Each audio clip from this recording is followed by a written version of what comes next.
Yeah, okay. Now you can hear me? Yeah, I can hear you, sir. Great. So I've actually plugged in from two devices. I'm going to run the presentation from my laptop, and then we can interact through my mobile. Yeah, this is Okay. comfortable? Yeah, it's okay, sir. So I just start. So Sure. before we begin, I want some little housekeeping. So you may please switch off your video and mute your mics. I request all the participants. Also, I request not to flood the chat box with good afternoon, hello, and introduction messages, as many important information might be lost in between. Your active participation is important throughout the session. And if you have any question or query related to the presentation of the speaker, you can put in chat box, or you may unmute once the presentation is finished and can ask the question. Once again, we would like to remind you that this session is being recorded and we are live on YouTube also. So good evening, everyone. I, Dr. Vimal Verma, Assistant Professor, School of Management, Bbd University, Lucknow. Welcome you all to this national webinar on the practical marketer being organized by School of Management, Bbd University, Lucknow.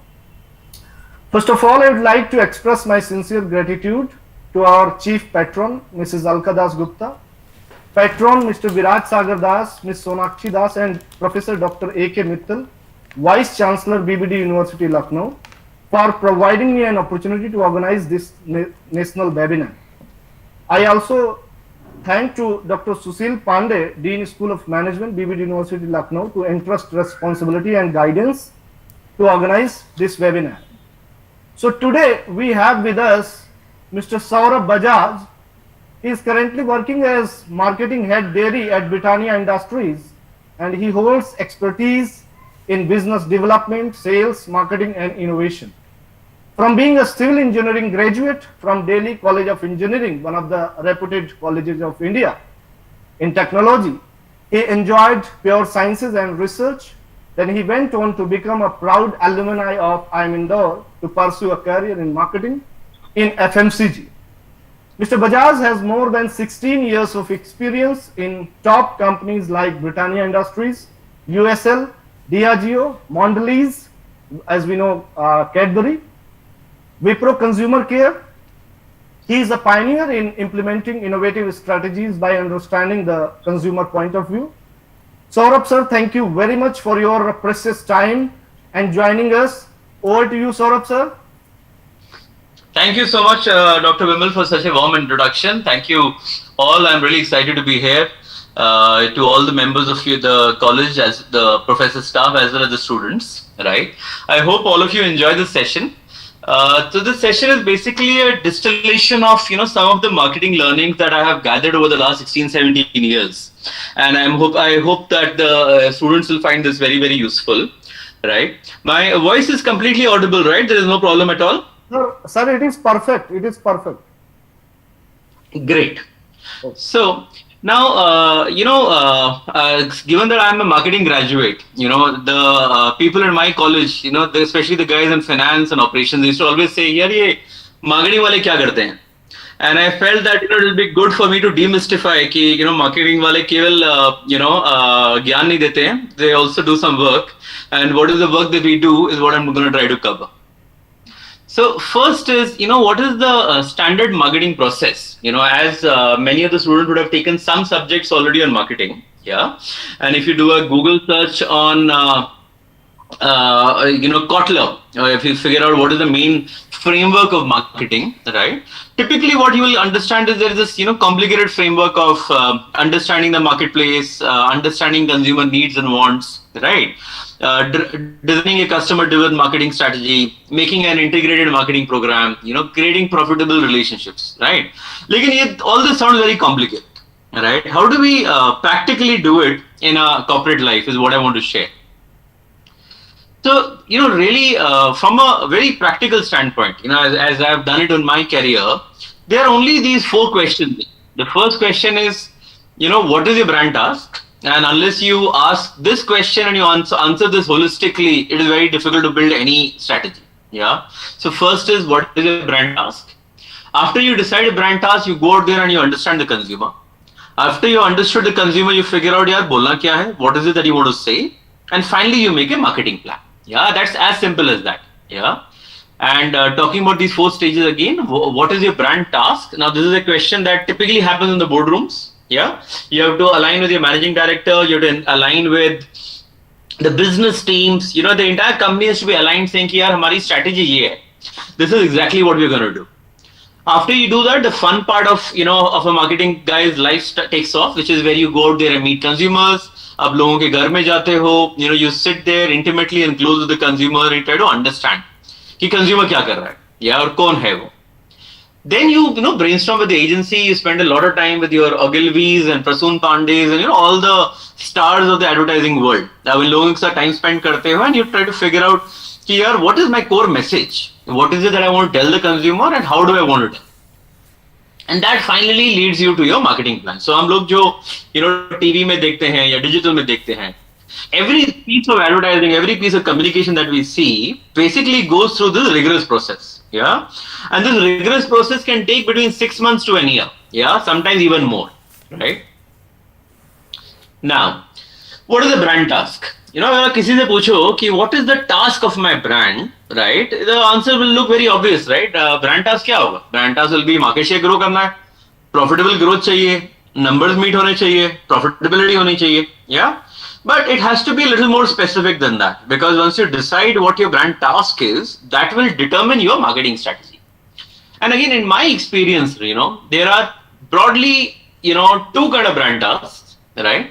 But again, like I said, if आप Kotler पे जाओगे, if you go back to Kotler, what Kotler will tell you is that there is a target consumer, there is a challenger, which you can do a frontal attack, a flanking attack, leapfrog strategy. But this all sounds very complicated. Right? In my opinion, they are just two brand tasks, as simple as that. But choosing this brand task is very difficult. Believe you me, it's not an easy question to answer. Is my brand task to grow the category, or is my brand task to steal the share?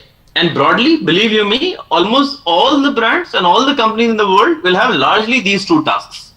And if you're able to decide which of the two you want to do, right, फिर आप अपने marketing plan पे work कर सकते हो.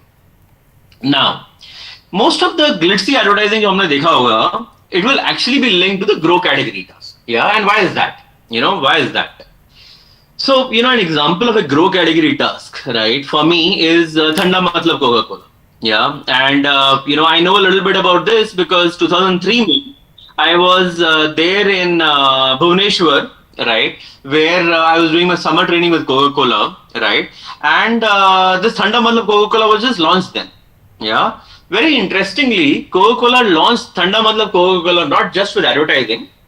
They launched it with one more big disruption, and the big disruption was for the first time in this country, an aerated beverage was available at 5 rupees. Because before 2003, you only had cold drinks at a rupees 10 or rupees 12 price point, because the minimum bottle size was 300 ml. For the first time, a Coke and Pepsi arranged both 200 ml bottles, and they were able to figure out a way to make the financials work. So they made it affordable. But the real job, which I felt was really, really exciting from a consumer or from a marketer's point of view, is the coining of Thanda Matlab Coca-Cola. Right? Now, why was this so brilliant?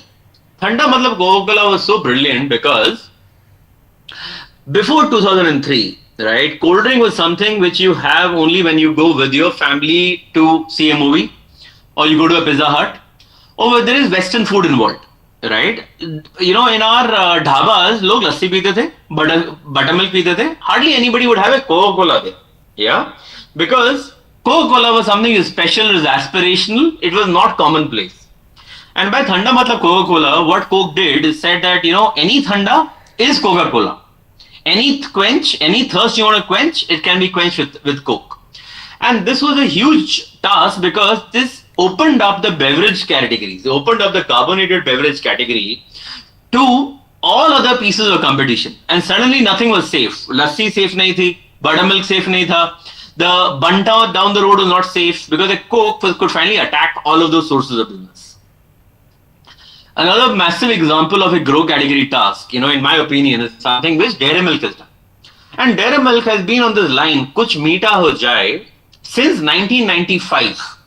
So for almost 30 years, right? A Mondelez or a Cadbury's has just stuck to this one singular strategy.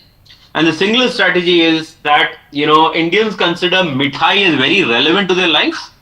And mithai is something which can be used, for puja. Mithai can be used for celebrating a special occasion. A mithai can be used when you're going for an exam in the morning. So there are so many areas in our life where a mithai is very relevant, and a chocolate was not. So when they said kuch meetha ho jaye, they said that dairy milk is nothing but a mithai. It's a modern meetha, right? And that's what has driven the fabulous growth that the chocolate category has seen over these years. Another example of a grow category task is, a Domino's selling their pizzas at 99 bucks, or a McDonald's selling their burgers at 25, right? Basically, they are saying कि यार वड़ा पाव दाल मखनी के अलावा भी आप pizza या burger खा सकते हो. It made it into something which is far more common, yeah. And they got users from outside the category. And similarly, the sachet shampoos, right? I think that's another huge example of getting users outside your category. So the first task, अगर आप choose करते हो, if you choose the grow category task, basically what you say is that I'm going to build relevance for the category. I'm going to find consumers from outside the category. It is likely to be a high investment approach and usually likely to be a market leader strategy. But now this sounds very obvious, right? कि हाँ ये तो सबको करना चाहिए. They sound so simple, right? But no, there is a second task, and the second task is steal share, right? And they have equally compelling, equally exciting examples of companies who have done a fabulous job in the steal share task. Yeah. One of my personal favorites is Burger King. Yeah. Burger King says कि यार अगर burger खाना है तो 25 रुपए का क्यों खाओ? Right? You want to have a burger, have the real thing. Have something which is worth 100 bucks or have something worth 200 bucks, because now that's a real burger, right? If you want to have a burger once, have a Whopper. And which is why if you see Cannes winning case studies across the world, you will find that Burger King is right up there. Almost every 2 to 3 years, Burger King has won a Cannes gold. Why is that?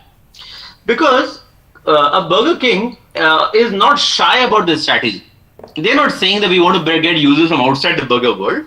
They are saying we want to get all those people who are currently having burgers and we want to elevate them to a better burger. Yeah. Another example which I personally love of the steal share task is OnePlus. So, about 5-7 years back, if you went to any corporate house, right, you will find every brand manager, every business head using an Apple phone. Last 3 years, OnePlus has changed the tide. Today, across corporates, across households, why is OnePlus doing so well? Because OnePlus said, I'm very simple. I'll give you everything that an iPhone X that gives you. Instead of paying 1 lakh, you just have to pay 35,000. So they don't care about, why should I buy smartphones or is smartphone important or not? Their task is very simple. You want a smartphone? We'll give you the best one. Yeah. Another fabulous example of a steal share task is Fog. So what did Fog do? Fog said that there is this world of deodorants and there is a world of perfumes. Deodorants sell at 500 bucks. Perfumes sell at 2000 upwards. Deodorants are gas and perfumes are liquid. So let me put some liquid inside a deodorant bottle and I have a very simple product promise. Why are you, buying a deodorant which has only got gas? You're being cheated by a deodorant with liquid in it, which is nothing but a perfume. So everybody sitting in the Axe office was like, yaar, ye to galat baat hai. This is not fair. You cannot sell a perfume and say this is a deodorant. This is just not fair. But before Axe could realize what is going on, Fog just took the market away from them. Yeah. And another last example in this area is Bingo. I think Bingo again said, Lays ko market create karne do. Let me take it away from them. How did they take the market away? They said, you want to have chips, but you are not used to chips as a palate. You are used to khakras. You are used to matri. Let me give you khakras and matri in chips packets. As simple as that. So as you would realize, product innovation is typically very critical in the steal share task. A steal share task does not talk to new consumers. It talks to existing category users. It offers a differentiated benefit and is typically a challenger brand strategy. Yeah, but both the strategies are equally compelling. Both the strategies can propel you to, really, really exciting marketing work. But the first step in any marketer's journey is to identify what is my brand task. Which of the two tasks do I want to rule with? And once you've chosen a task, there are a lot of ways to execute it. So like this whole thing of kuch meeta ho jaye, was activated via payday, which was जिस दिन salary आए तो chocolate खरीदो, right? It is activated through Rakhi Diwali. It is activated through home stocking packs. So there are so many ways in which the same task can be executed, right? So it's not about saying here, एक बार task choose कर लिया, so I can only do one thing. No, choosing a task is the first step, and then you have to decide what do you do with it. Okay. So now, we have done our meeting with the managing director. We have all agreed. We have all aligned. We said, "Here, हमारा क्या task है?" And we have said, our task is either to grow the category or to steal share. We find that task. What do we do next? Next week, as a marketing guy, you'll say, "यार, now let me go out there and segment the market. Let me understand कि वहाँ पर किस तरह के consumer है, and which consumer do I need to talk to." Yeah, and hence understanding the consumer is really your next step. Yeah. And what I learned in campus, and probably the one learning which I quite still remember and I hold with me, is segmentation, targeting, positioning. Very straightforward, very simple. Yeah. Now, what does segmentation do? Segmentation divides the market into distinct clusters. It helps you figure out कि मुझे कौन से consumer से बात करनी, unqueue. एक बार हमने consumer clusters कर लिए, then you find out your targeting. You figure out which consumer segment you want to target. And then once you have chosen a particular consumer, you decide how do you want to position your offer. Yeah. Now, what is segmentation? I whenever I look at this slide, I always go back to my college days in campus where, I was sitting on this middle bench in IIM Indore. And my marketing teacher was going on and on about geographical segmentation, demographic segmentation, psychographic segmentation, behavioral segmentation, and I was saying, yeah, marketing itni boring nahi ho sakti. There is something definitely missing. Segmentation can't be so complicated. There must be something easy and fun about it. Yeah, and hence, when I entered the corporate world, what I realized is, yes, the basic forms of segmentation are important, but there is something very, very exciting out there which you learn when you go outside in the corporate houses, which is segmentation through attitudes. And that is an example that I will share with you in this section, which is basically a tool which is used by TNS Kantar, which is called Neat Scope. Yeah. Now, see, the first part of segmentation is important, right? So you need to figure out, all of those things which I told you, that whole geographic, demographic, psychographic, behavioral, आपको ये करना तो पड़ेगा, right? And what does that do? See, if I'm selling cheese, now I know that cheese category, 80% of cheese is sold in the top 8 metros. Yeah, so clearly, one way to cut my consumer is I'm going to only focus on consumers living in metros. Second thing which I realized is 80% of cheese consumption happens through modern trade. So I'm only interested in those consumers जो modern trade में shopping करते हैं. Second, when I meet consumers, I realize children are not interested in cheese. Children are interested in the pizza, not the cheese. Youngsters are not interested in cheese. Yeah, it's broadly the housewife. So I realized that, I'm talking to a housewife living in a top 8 metro who shops in a modern trade outlet. So I'm getting some idea about her. And that's when I start building a consumer portrait. So the consumer portrait is really something which starts describing the consumer. After that, I try to find out what are attitudes. Give me a second.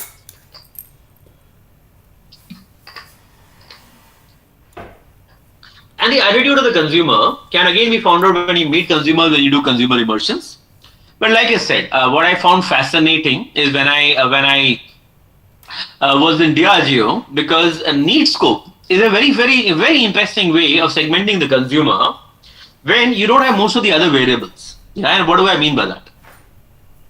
See, क्या होता ना, when I was working with Diageo, what I realized is, unlike in the case of chocolates, where there are so many opportunities to segment the consumer, so many different portfolios. I can have a chocolate like Kinder Joy, which is for mothers and children. I can have a chocolate for adults, which is Dairy Milk. I can have a chocolate for youth, which is 5-star. But alcohol, how do I segment? Because alcohol, first of all, I can only market it to LDA, which is people above legal drinking age. So I can only talk to people who are above 18. Alcohol does not have any functional benefits. It is ethanol. It is C2H5OH.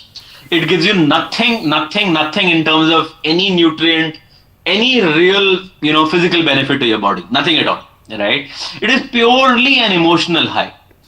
So the only ways to segment an alcohol market is by attitude, by mind states, or by occasions.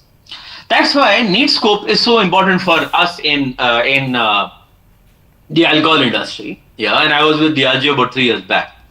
So what I realized from NeedScope, which is a proprietary model which is run by TNS Kantar, right? What they said is we can segment consumers via their attitudes and a little bit of Sigmund Freud here, right? So they said that all consumers in their mood states or their dominant personality will either be social or personal. So they'll be driven either by social needs or by personal needs, or they will be in an extrovert frame of mind or an introvert frame of mind. Yeah, as simple as that. 2 by 2 grid.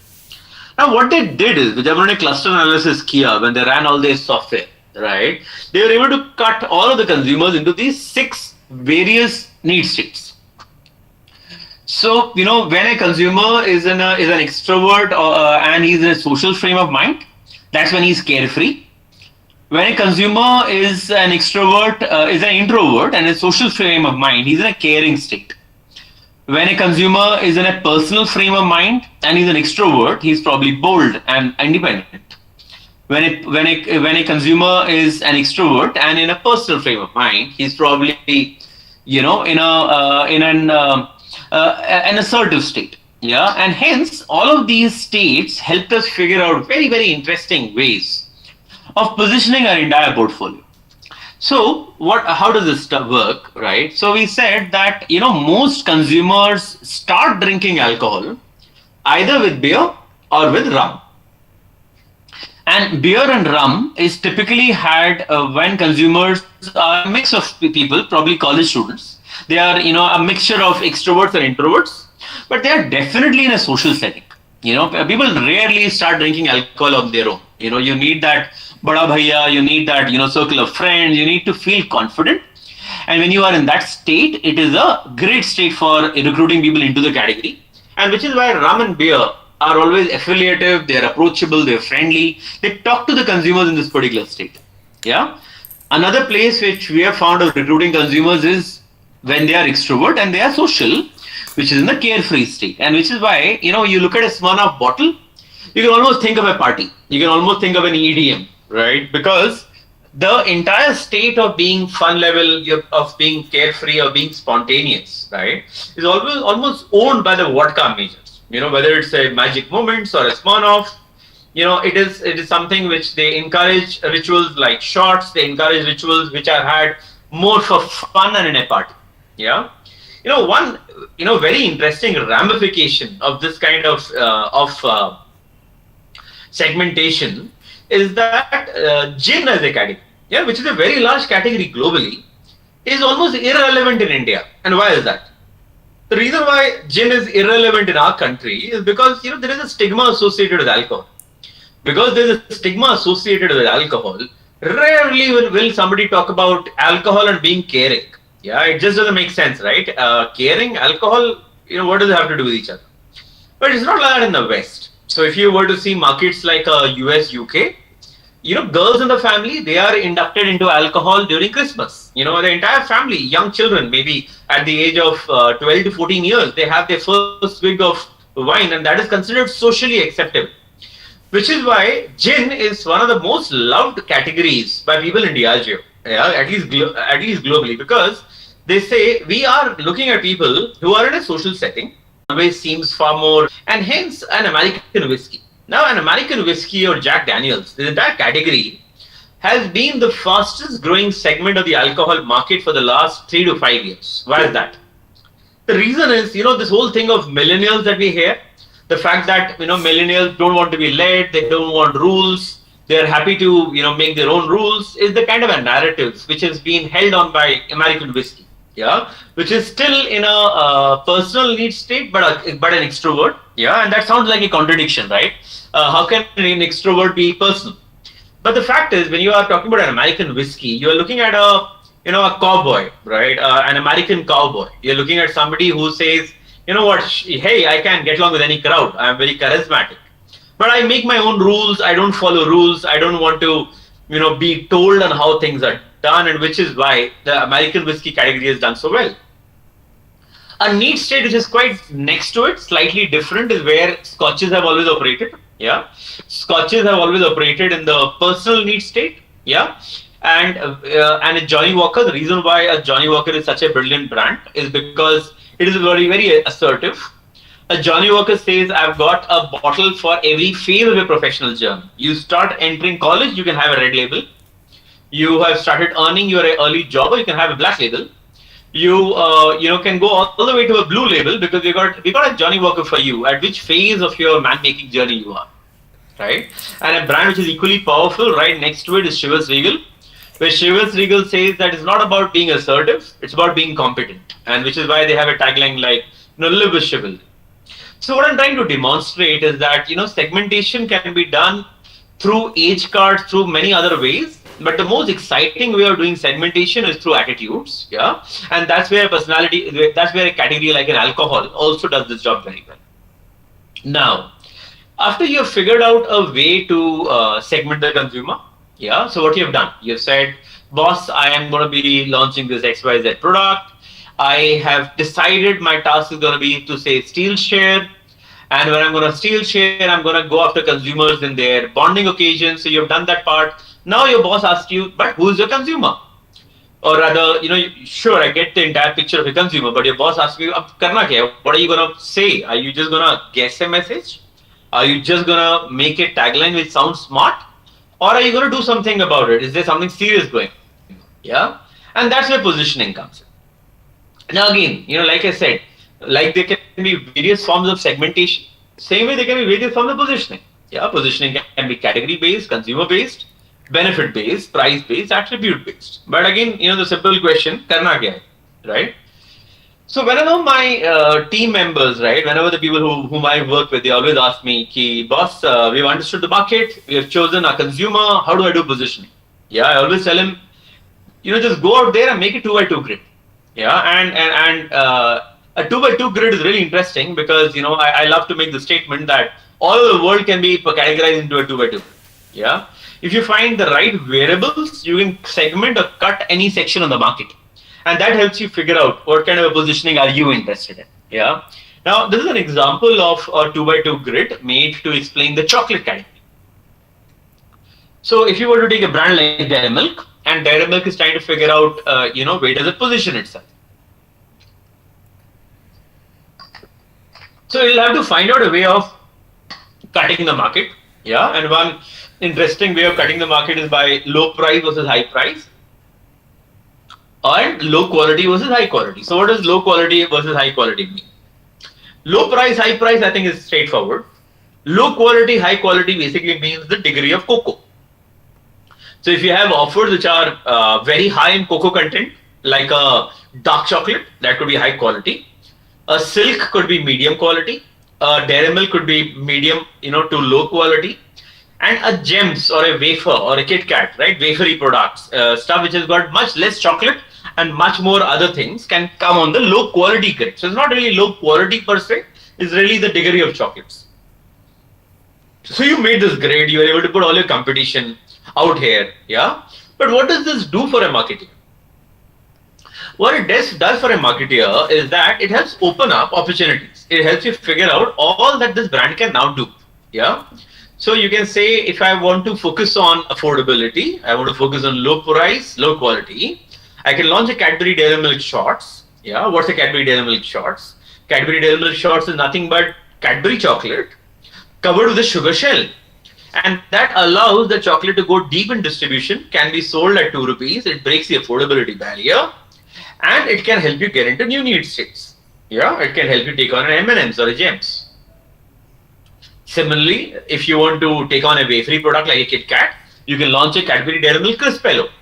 Crispello is nothing but a Cadbury Dairy Milk for wafer lovers. Yeah. Again, if you want to focus on the other side, you want to focus on higher price, you can go after a Ferrero Rocher with Cadbury Celebrations, which is arguably nothing but a sub-brand or an extension of Dairy Milk. Moving on, you could focus on a Lindt or a Galaxy by the launch of a Silk, yeah, or you can go all the way and launch a Bourbon. Now a Bonneville is probably not seen as a Cadbury Dairy Milk product right now. But if you were to do a Google search, what you will realize is that 10 years back, Bonville was nothing but another fruit and nut. It was just another sub-brand under Dairy Milk. Yeah, but all of these opportunities can open up for you when you try to divide the world into a 2x2 grid. Now, next. So you have done your piece of finding your task, identifying your consumer, finding out your positioning. Now you need to figure out how do I convert my product attributes into something that the consumer will value. Yeah, and that's where a brand ladder comes in. Yeah, a brand ladder is so important because it bridges the gap between who am I, मतलब product क्या है, to why should you buy me. तो मतलब consumer क्यों खरीदे. The gap between converting a need into a want. The gap between saying that मेरे पास साबुन है to आपको क्यों खरीदना है or why should you buy me is really what a brand ladder does. A brand ladder helps you build a compelling story of saying that what are my product attributes. Now in the case of Coca-Cola, my attributes are that I'm a sugary carbonated beverage. Yeah. Moves on to my functional benefit. What do I get? I get a lot of sugar in my blood. Yeah. To the emotional benefit. If you have sugar in your blood, you feel happy. Yeah. And hence Coca-Cola immediately jumps right from the attributes onto open happiness. And they realize this is the way alcohol majors have. कि यार product में कुछ नहीं है. You cannot sell a Coke by saying कि यार ये ज़्यादा अच्छा taste करता है, थोड़ा taste करता है. या आपके बॉडी में ज्यादा शुगर होगी या कम शुगर होगी. Frankly, none of the consumer wants any of this, right? What the consumer wants is to feel happy. And if you want them to feel happy, you got the most powerful brand in the world, which owns happiness in the most compelling manner possible. And hence the link between who am I to why should you buy me is what a brand ladder does. And this brand ladder, really needs you to uncover what are your various functional benefits and what are your emotional benefits, right? So you see, we all know our product attributes. If you're launching a sabun, you're launching a tail, you're launching a hand sanitizer, you already know what your basic product benefits are, right? Now you need to figure out, how do these benefits convert into something that the consumer values. A functional benefit is it works better, it simplifies my life, makes me smarter, helps my family, helps me save money. An emotional benefit it makes you feel optimistic, makes you feel free, makes you feel liked, makes you feel noticed. And frankly, consumers really don't care too much about the functional benefit. Finally, is the differentiation that works from them is their emotional differentiation. And this entire journey, right, from attributes to functional benefit to emotional benefit, is what then gets captured inside a concept card. And believe you me, as a marketer, most of my time I spend making concept cards. Now, what does the concept card do? A concept card really talks about my basic product attributes. The fact that, I have 2 grams of fat, 3 grams of sugar, whatever that might be. So you move that to a functional benefit. What's the functional benefit? Functional benefit is that, you can have something tasty, but which is also healthy. And you move to the emotional benefit. Emotional benefit is that, it finds a way to keep you healthy. It gives you guilt-free pleasure. It really moves the product into something that is of genuine value for the consumer, and that's really a concept card. Now, so there are various positionings you can find in the market, right? But you choose kaise karna hai? How do we choose the right positioning, right? It's so difficult because your positioning can be anything. Your positioning, in my opinion, the only positioning that eventually works, ideally, should be that one singular positioning that your competition can't do. That is most differentiated from your competition. And if you're against a very, very strong player like a Coca-Cola, which says, I'm the real thing, how do you beat them? How do you take them on? You take them on the way Pepsi did. Pepsi says, sure, you might be the classic, you might be the real thing, but I'm the choice of the new generation. And a choice of the new generation is perhaps the only thing Coca-Cola can't say. And that's brilliant. So if you find a positioning, which is the only positioning your competition can't own, you're most likely to succeed. Similarly, when it comes to a Domino's says 30 minutes or free. How does a Pizza Hut find a way to exist in the market? Doesn't Pizza Hut say 20 minutes or free? Does it say 25 minutes or free? It doesn't work, right? Because Domino's just owns the space of convenience. If you want a pizza fast, you will order at Domino's. So Pizza Hut goes the other way. Pizza Hut says, yeah, ये मुझे बकवास pizza खिलवाना ही नहीं. I don't want to give you this thin crust pizza which comes very fast. There's no joy in this. I want to give you an all-star meal. You will eat like a star. And if you go to a Pizza Hut outlet, you'll be really surprised to find out they have even delisted thin crust pizzas on their menu. They only have the deep dish pizzas because they say, यार pizza खाना है तो हमारे तरह खाओ. Have it the real way. Yeah. And that again is a positioning which is exactly opposite of what Domino's has been saying. Yeah. Again, if you have a brand like Lux, beautiful, aspirational, filmy sitaron ka pasand, right? How do you find a positioning which Lux can't own, can't talk about? And you come in and Dettol. Dettol says, yeah, sure, filmy sitare Lux use karte honge, but if you want deep cleaning, you can have to only come to us. And that's brilliant. So you got two very different positionings, which consumers can, really move towards. As long as your positioning is distinct, very different from competition, you'll figure out a way to find your niche in the market. Now, so we have now covered a lot of the journey of a marketeer's life, right? We have started from finding a task to figuring out our consumer, to figuring out what we have to say. A plan banana padega. Yeah, we have to sit down and make a marketing plan. Yeah, and making a marketing plan is not very easy because there are so many things in it. Yeah, and what do we do in a marketing plan?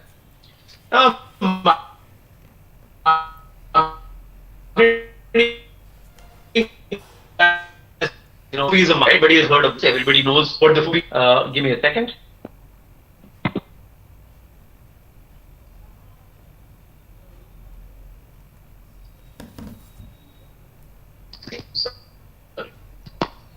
Yeah. Okay. So moving on to the 4 P's of marketing. Sir, is my slide changing? Am I on the 4 P's of marketing now? It shows make marketing plan, sir. Currently, it shows make marketing plan. Yeah, it's not changing. It's changed now. Now it is it is showing, sir. 4 P's of marketing. Perfect, sir. Perfect. Yeah, it just got stuck for a minute, which is why I was wondering. Okay. So, see, we have all heard of the 4 P's of marketing, right? We have heard of product, price, place, promotion, right? But the question is, karna kya hai? If you're working in a corporate world and you're already running a brand like a Dairy Milk, you can't come and tell my boss, ki, boss, mujhe naya product banana hai. You say, yeah, what are you talking about? Right? And hence you have to focus on the work. And hence, very similar to the 4 P's of marketing, like I said, are the 4 components of what we do in the corporate world, right? Which is advertising, consumer engagement, shopper marketing, and innovation. In a way, they are very similar to the 4 P's of marketing because, product is really where innovation comes in, place is where shopper marketing comes in, and then of course, a promotion and a price is a cross time of advertising and engagement. But how are these 4 different is what I'll cover. See, ads are really beautiful, right? We all love advertising. We all wonder, ki yaar, ye ad banai kaise? It's so entertaining. But really the magic behind advertising, the whole magic of advertising is to, focus on making the consumer feel in a particular manner. Focusing on that, one thing because of which he will buy the product. As I told you in the brand ladder, right? You have a product, your attributes are great. You move up to the functional benefit. As you move on to emotional benefit, emotional benefits is when you start reaching a reason for the consumer to pick up your product. And hence the critical question to ask is, what does my consumer currently think about my product? And what do I want him to believe now? And hence the most crucial question which your ad agency will always ask you is, boss, what is that one thing that you want to say? And believe me, agencies are not interested in, मेरे पास 5 SKU हैं, 6 SKU हैं, or I have, these many variants, or the fact that मेरे को पान outlet में ज़्यादा बेचना है, all these irrelevant questions. The simple question which it says is, एक चीज बताओ, tell me the one thing which you want to say, and we will dramatize that. And hence, most of the iconic ads that we have ever seen, right? Be it the one of Dairy Milk, Silk, it just says one thing. Every ad of Cadbury Dairy Milk, Silk just says one thing. Cadbury Dairy Milk is the softest, creamiest chocolate. Khadam, nothing else. It very, very simply says the damn thing melts really well, like nothing else. And which is why that brand is so lovely. And it's a simple understanding is, if my chocolate melts more, it is probably a richer, luscious, more better chocolate. Similarly, Axe, which is arguably done among the best advertising in the world, It simply says, don't worry about body odor. If you wax, you'll feel like a chocolate man. And similarly, closer to home, I think one of my favorite brands is Fevicol. It simply says, yaar, ye acha chipkata hai, khadam. It just is the best adhesive possible. So if your proposition, if the thing with which you want to tell the consumer is singular, it is strong, is sharp, you will get lovely advertising. Now, how do you flip around advertising? Advertising is what you want to tell the consumer. If you flip it around, I have to figure out consumer kya baat kar raha hai. What is the consumer talking about? And how does my brand participate in those conversations? Yeah. And that's where consumer engagement comes. Consumer engagement is about saying that, my brand wants to do some guerrilla marketing. My brand wants to, become relevant because the consumer is talking something interesting. So, as we entered COVID, right, I think, brands use the opportunity really well. There was a need for spreading awareness. So even a Dove said, care your hands for your hands while washing them. Or Hershey says, don't forget me. You are stuck at home, but you can still pamper yourself. Or Surf Excel said, अभी नीचे बच्चे कीचड़ में खेलने तो नहीं जाने वाले, right? But घर में तो खलेड़ा मचा सकते हैं, right? And hence they very smartly change the proposition to दाग घर पे रहेंगे. Brilliant. So I think there are various ways in which brands ensure that their messaging is contextual, and that's really where consumer engagement comes in. Finally, we come on to shopper marketing. Shopper marketing is about place. Yeah, again, marketers have a very good role here. In shopper marketing, one of the examples of shopper marketing, which I think Mondelez does very well, is about helping the consumer shop. Yeah. Another way in which Mondelez has used shopper marketing is through topicality. Bar football World Cup chal raha hai, why can't we bring the football World Cup inside the store? And similarly, one of the most beautiful examples of shopper marketing is the Apple Store, right? Because they create the brand world. They allow the consumer to enter this beautiful, amazing world of the future where there is, wooden tables and everything is done so beautifully. And that's the role of retail. Yeah. Similarly, innovation, another topic which I'm quite passionate about. I think innovation is something which is really amazing because it enhances the brand's relevance. And there are various ways of expanding your brand's proposition through innovation. But in my experience in Mondelez, I realized that there were broadly those innovations which did very well and those that did not. So why do innovations work or not work? I think all winning innovations have exactly one thing in common. All winning innovations enhance the brand's appeal to the core users. See, kya ho raha hai na? Whenever, as in the corporate world, we want to do innovation, we always start with the motive of saying, competition se steal karte. When you try to steal from the competition, you try to become the competition. And that's when you fail. It's not about becoming the competition. It's about making your brand more of what it is. And examples of, innovations which work and which did not work, right? So if you have a brand like Cadbury Dairy Milk Gems, well, innovation which really worked well for us there was Cadbury's Gem Surprise because Gems is a playable chocolate.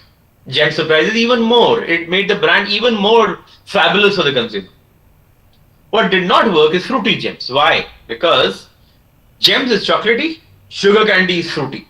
Yeah, so should I just launch Fruity Gems? Will I steal from sugar candy? No. Because I have chocolates when I'm sitting at home, because the chocolate actually absorbs the moisture from my mouth. While sugar boiled candy, when you're playing outside, releases saliva. Yeah, and it helps you keep playing even when you're thirsty. So there are very fundamentally different reasons. When you expand your brand score, your innovation works. Similarly, Perk. What worked for Perk is we made it more wafer. What did not work for Perk is when we tried to make it Ulta Perk, which is wafer outside and chocolate within. Similarly, Eclairs, what worked is when you made it even more chocolatey at 2 rupees, yeah, with a large gush of chocolate. What did not work is when you made it Eclairs Crunch. Why did we make Eclairs Crunch? We said, yeah, Eclairs competes with Alpenliebe banate.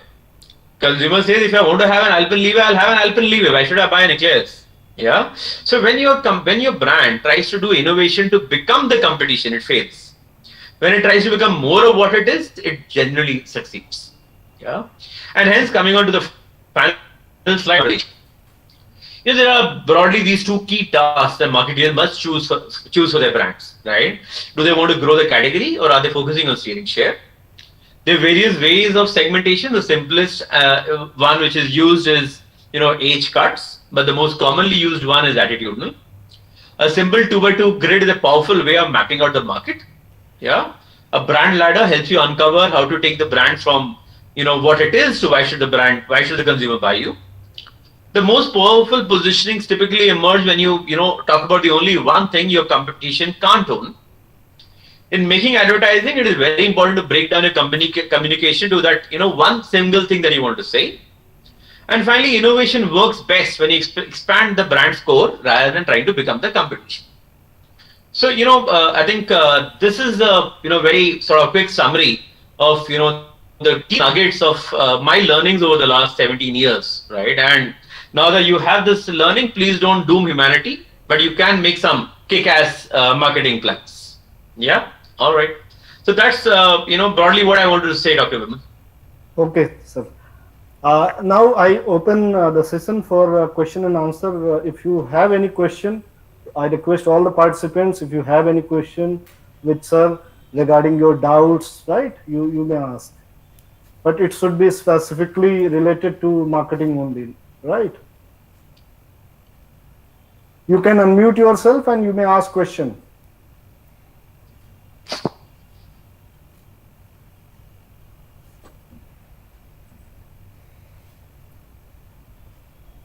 Hello? Am I audible? Yeah, you're very audible to me at least. Okay, sir. Okay. Good evening, sir. Good evening to both of you. I'm Priyanka Jha. So my question is particularly related to marketing interview, right? Like whenever there is marketing interview, the question is been asked, you have to sell these things. Like as a fresher, we should, like you said, there is different, a brand is already established and a customer engagement and shoppers and these all things are done, not the 4Ps, or the 4Ps are different. So how should we answer that question? Sure, Priyanka, it's a good question. See, most answers like this, right, is really about a demonstration of a thinking process. Yeah, and rarely is the person interested in answer kya hai. They are more interested in how do you think and how do you use all the knowledge that you have learned in marketing to answer that question, right? So if I am, coming to have the interview with you and I belong to a soap company, right? So the first question that you will probably say is that, sir, I want to first of all go out there and understand what are the various kind of consumers. And my guess is there will be consumers which are very worried about COVID and hence they might be interested in something which is, promises me cleanliness. Yeah. Or there might be consumers which are very status conscious and they might be interested in, how status friendly this is. Yeah. There might be consumers out there who are interested in, feeling like a man. So they want a manly soap. So there can be various kind of consumers out there. So I'll have to figure out what are the various kind of consumers. And from those consumers, I'll try to figure out, which consumer set do I want to sell my product to. So my product is likely to be appealing to which of these consumer groups. And to sell my product to that consumer, I might have to break down and dramatize its benefits. If I'm a soap, do I clean the best? Do I use the less water? Do I melt the least? Do I last the longest? Do I have a beautiful fragrance? Do I provide you status benefits? So I'll have to figure out what are the various attributes, marry them with my consumer, and I've got a great proposition. I can tell status seekers and say that, my soap makes you feel like a king. I can find those paranoid mummies and say, your children, they might just touch the soap, but you can be very sure that your hands are clean. So the marriage between the attributes of my product and my understanding of the consumer helps me find compelling ways of selling whichever product or service that I have in hand. Does that make sense to you? Yes, sir. Sir, one of my students, he has forwarded me a question. Unfortunately, he is not present because parallel one training is going on, soft skill training is going on. Sure. So on her behalf, I'm asking to you. She asks that what strategies Britannia uses to capture Indian rural market, and how are you working on brand establishment in rural marketing? Sure. Say, understand, India is a very large country, right? It's a country of 1.3 billion people.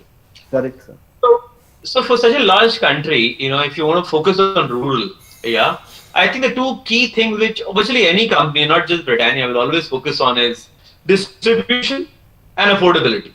So if you can give adequate value at the right price point with the right PNL, yeah, is one great compelling part of an offer. So, as a comparison, a chocolate company like a Cadbury's for 5 rupees offers 6 grams of chocolate, right? While a Britannia offers 32 grams of Good Day at that $5.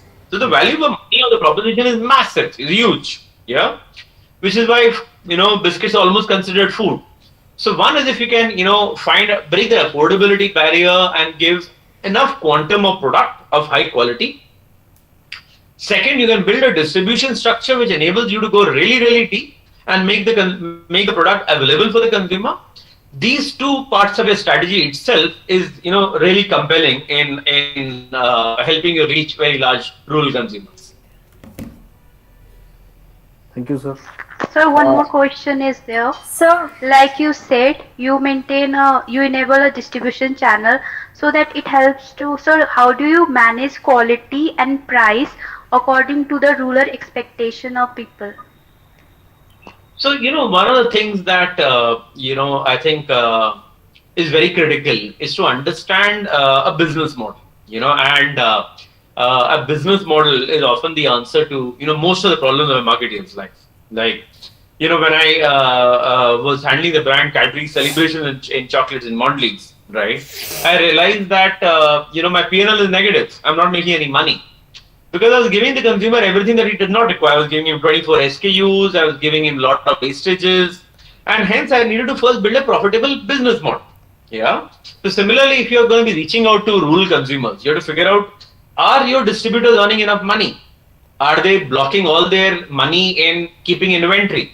Can I ensure very good servicing so that my distributor partner can invest in manpower to service the retailers rather than holding a lot of my stock inventory in the godown, which is a waste? So I think some of these strategies, in terms of how do you handle stock freshness, how do you ensure that your partners are making money, how do you ensure that your overall business model is working, is really where all of this comes in. Thank you, sir. Sure. Any other question? Any participant? Good evening, sir. This is Simran Chaturvedi. Sir, I would like to ask that what made you choose marketing as your career and not any other field? Sure. So Simran, actually in an ideal world, I would be doing research in physics. I in fact got a 97 in my 12th grade, and I was only interested in doing Big Bang, black hole, and superstrings. But then again, as it happens in most of our lives, I cleared my engineering college entrance at DC.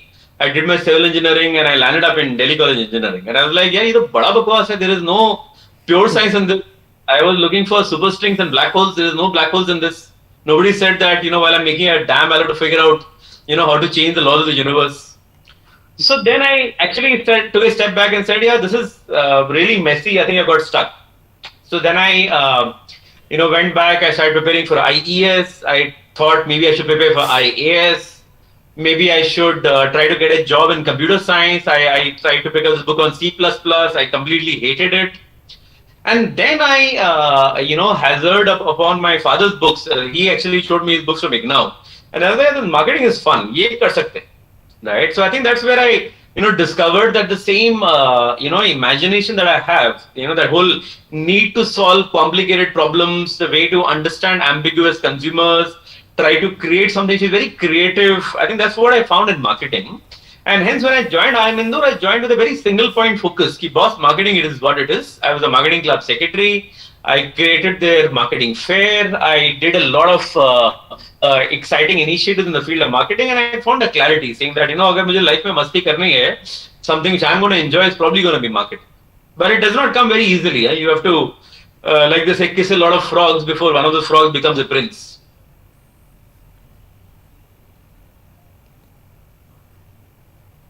Any other question? Participants, please. Yes, sir. Yes. Please ask. Sir, No, sir. hello, sir. Good evening, both of you, sir. Myself, Abhishek Jaiswal. Sir, my question is particularly related to automobile industry. I don't think, sir, the well-known and popular companies like Rolls-Royce and Bbd, Lamborghini put much effort on advertising or marketing their products in the field. Sir, so why these companies are much popular among the people and it's like dream car for everyone? And how the marketing plays a great role for them? Sure. See, I'll tell you what.